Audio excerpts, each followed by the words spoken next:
So ఇవన్నీ వేరే, కానీ ప్రజాస్వామ్యయుతంగా అంబేద్కర్ ఆలోచన విధానంతో మన రాజ్యాన్ని తీసుకొచ్చుకున్నాం, బరాబర్ తీసుకొచ్చుకున్నాం. తెలంగాణ రాజకీయ వ్యవస్థ ఆంధ్ర పాలకుల బూట్లు మూసేటువంటి, చెప్పులు మూసేటువంటి, కేవలం కొన్ని పైసలకు కకృతి పడినటువంటి రాజకీయ వ్యవస్థను మన తెలంగాణ యువతరాన్ని, తెలంగాణ జనాన్ని చైతన్యవంతులను చేసి అప్పుడు అధికారికంగా అటువంటి విగ్రహాలను ఇక్కడి నుంచి పార్సల్ చేసి పంపుతామా, ఏం చేస్తామో అప్పుడు టైం నిర్ణయిస్తుంది. ఇంకా చాలా విగ్రహాలు వీళ్ళే కాదు, ఊరూరులో తెలంగాణ వ్యతిరేక శక్తులైనటువంటి వాళ్ళు ఉన్నారు కదా. రేపు మా గూడూరు నారాయణ స్వామి గారి విగ్రహం ఉండాలి, షేక్ ఫకీర్ విగ్రహం ఉండాలి, చంద్రమౌళి విగ్రహం ఉండాలి, మాచర్ల మార్కండేయ విగ్రహం ఉండాలి, సర్వారెడ్డి విగ్రహం ఉండాలి. బరాబర్ గల్లీకి తెలంగాణ చరిత్ర ఉన్నది. ఊరూరుకు స్తూపాలు కాదు, ఊరూరులో మన త్యాగదనుల విగ్రహాలు ఉంటాయి. వాళ్ళ ఆలోచన విధానంతో స్ఫూర్తి తీసుకొని మనం ఈ తెలంగాణ సమాజాన్ని నూతనంగా నిర్మాణం చేసుకుందాం. ఇటువంటి మహనీయుల ఆశయాలు, వాళ్ళ ఆశయాలు ఇక్కడ స్టేజ్ మీద ఉన్నటువంటి వాళ్ళందరి ఆలోచన విధానంతో ఈ ఆచరణలకు పోదాం, బరాబర్ పోతాం. ఎవరు మనం బయటికి పోయిన తర్వాత తెలంగాణకు మెసేజ్ ఇచ్చేది కదా, అందుకని అందరూ యూత్కు చెప్తున్నా, బయట తినేటోళ్ళు కూడా అందరూ లోపలి రాండి. ఇప్పుడు మా అన్న పసునూరి రవీంద్ర అన్న విగ్రహాలు ఇష్యూ అయినప్పుడు నాకు ఫోన్ చేసి అన్నాను, మేమందరం ఉందాం, నీకు ముచ్చటే లేదని చెప్పాను. ఫోన్ చేసి వచ్చింది కూడా ఇక్కడికి. ఎవరు ఇవాళ గవర్నమెంట్ ఇక్కడ కమిటీ ఉన్నదోటి, కళాకారుల కమిటీ. ఏ కమిటీ ఇది? భాషా సాంస్కృతిక శాఖల సలహాదారుల కమిటీ. దాంట్లో మా అందరికీ నాగరాజు ఉన్నాడు. ఇగో ఇక్కడ కూర్చుని అందరూ ఇప్పుడు ఉన్నాడు కదా. ఇక వీళ్ళందరూ మరి మిమ్మల్ని అడిగింది అని అడిగిన మేమెందుకు అడిగిన, మమ్మల్ని ఎందుకు అడిగినారు, అడిగితే మేము పెట్టనిస్తుమా అని. అంటే ఇటువంటి వాళ్ళు ఉన్నా కానీ మరి వీళ్ళ సలహాలు తీసుకున్నప్పుడు వీళ్ళకి ఎందుకు బయట బదనం జీతాలు ఇస్తారు కావచ్చు, వీళ్ళకి లక్షలు పైసలు ఇస్తున్నట్టు కానీ కమిటీలు ఇచ్చారు. ఏం లేదు, ఉట్టిగా పెట్టి ఉత్సవ విగ్రహాలు లెక్క పెట్టి వీళ్ళ పచాలను గతమోడు కొందరిని వాడుకుంటే ఇప్పుడు కొందరిని వాడుకుంటారు, కానీ వీళ్ళు అట్లేం నిలబడతారు. వచ్చాక నిలబడలేదు విగ్రహం కాదు. అన్నమాట.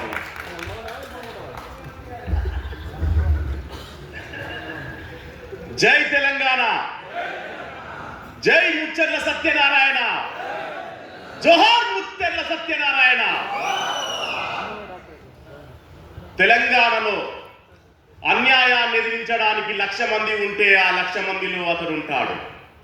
తెలంగాణలో అన్యాయాన్ని ఎదిరించడానికి 10 మందే ఉంటే ఆ 10 మందిలో తానున్నాడు. తెలంగాణలో అన్యాయాన్ని ఎదిరించేవాడు ఎవడూ లేకపోయినా అతడు ఒక్కడే ఉన్నాడు. అతడు ముచ్చర్ల సత్యనారాయణ, అతడు ముచ్చర్ల పృథ్వీరాజన్న, అతడు ముచ్చర్ల పృథ్వీరాజన్న. మిత్రులారా, ముచ్చర్ల సత్యనారాయణ గారి 93వ జయంతికి విచ్చేసినటువంటి మీ అందరికీ, ఇప్పటికే నాకంటే ముందు మాట్లాడినటువంటి పెద్దలంతా ఆయన జీవితాన్ని అనేక కోణాల్లో ఆవిష్కరించి ఉన్నారు. నేను 1-2 విషయాలు మాట్లాడతాను. నా వెనకాల మా రఫీ అన్న ఉన్నాడు వెయిటింగ్ లిస్ట్లో. ఆ తర్వాత ఫైటింగ్ లిస్ట్ అవుతుంది. మా వెనకాల మా తెలంగాణ బిడ్డలన్న గిట్టున్నారు. సో త్యాగానికి నిలువెత్తు చిరునామాగా ఉన్నాడు కదా ముచ్చర్ల సత్యనారాయణ గారు. ఎక్కడ మొదలయ్యి ఆయన జీవితం ఎక్కడికి చేరింది, ఆయన జీవితం నుండి మనం నేర్చుకునేటటువంటి స్ఫూర్తి ఏంటి? ఇవాళ ఆయన జయంతి సందర్భంగా మనం జిల్లాలకెళ్ళి తరలి వచ్చినటువంటి క్రాంతి దళ్ వారియర్లందరికీ కూడా నా జై భీములు తెలియజేస్తా ఉన్నా. ఇవాళ మీ అందరి ఉత్సాహం చూస్తుంటే మా అందరికి ఉత్సాహం వస్తున్నది.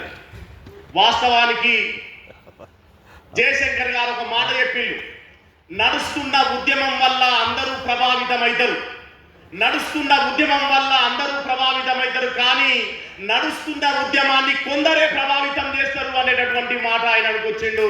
ఆ కొందరిలో ఇవాళ మా పృథ్వీరాజన్న ఉన్నాడు.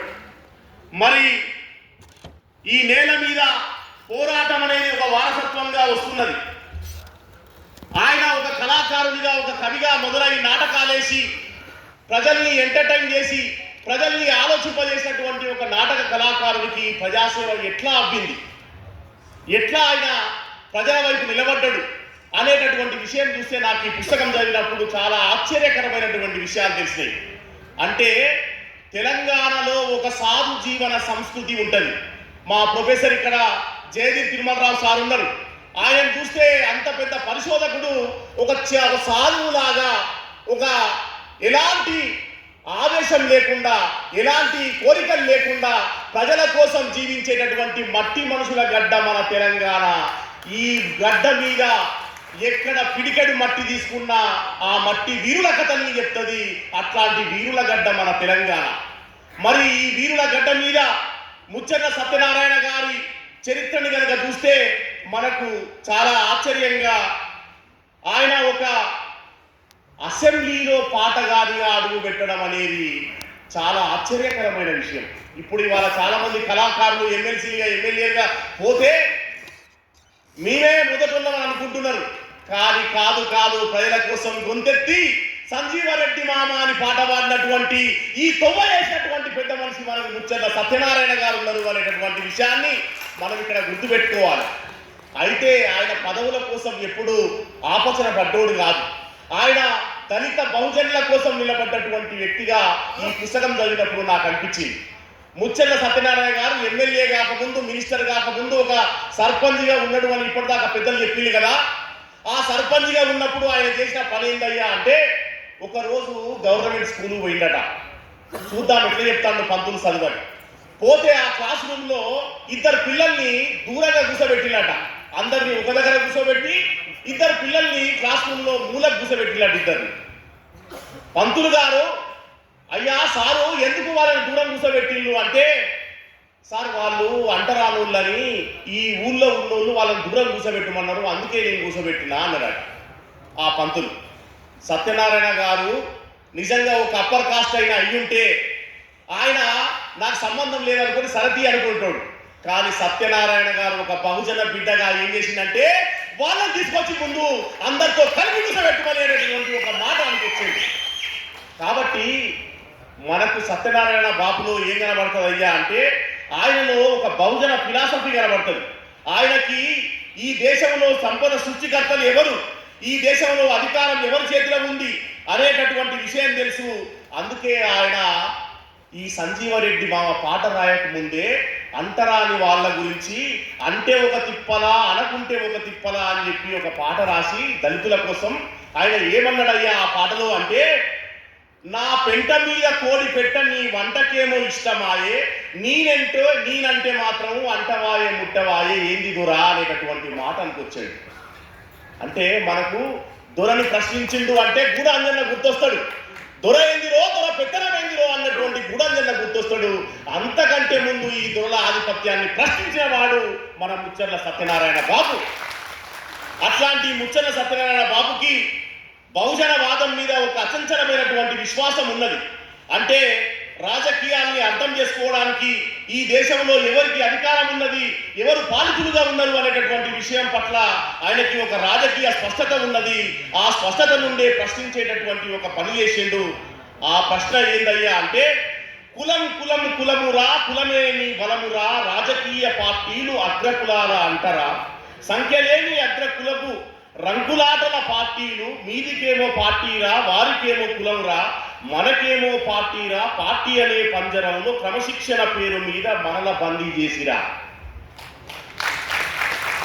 అంటే మనకు ఎస్సీ సెల్లు, మనకు బీసీ సెల్లు, మనం వెనుక లైన్లో కూర్చుండే మన పని అప్పర్ కాస్ట్ పార్టీలల్లా. కాబట్టి బాబుకు ఆ విషయం అర్థమై ఈ విషయం రాసిండు. వాళ్ళు ఆడేటి ఆటరా వెనుకబడిన సోదరా, నీ వెనుకబాటు ఏడరా, ఇకనైనా తెలుసుకో, తెలివితో మసులుకో, ఒక్కటై నిలవాలి, అగ్రకులపు ఆటలు సాగనివ్వరు అనేటటువంటి ఒక గొప్ప మాట అన్నాడు. అని సమస్త సంపదను సృష్టించేది మనమే, పంటలు పండించేది మనమే, ప్రతి పనిలో మనమే, ఏ పని చేయకుండా బతికే దొరలు, మన కష్టంతో బ్రతికే పరాన్న జీవులు మన మీద పెత్తనం చేసుడేందిరా. ఎట్లా ప్రశ్నించిండో చూడండి. అగో అది ముచ్చర్ల సత్యనారాయణ గారిలో ఉన్న ధిక్కారం. అందుకే ఆయన ధిక్కారం.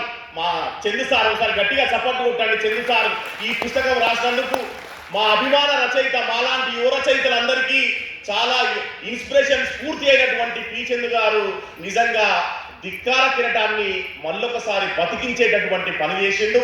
మరి అట్లాంటి పని చేసినందుకు ఆయనకు కూడా ప్రత్యేకమైనటువంటి ధన్యవాదాలు తెలియజేస్తా ఉన్నా. మరి నేను ఒక్క విషయం మాత్రం మీ అందరితో పంచుకోదలుచుకున్నా. ఎందుకు ముచ్చర్ల సత్యనారాయణ గారిని మర్చిపోయి, ఎందుకు ఆయన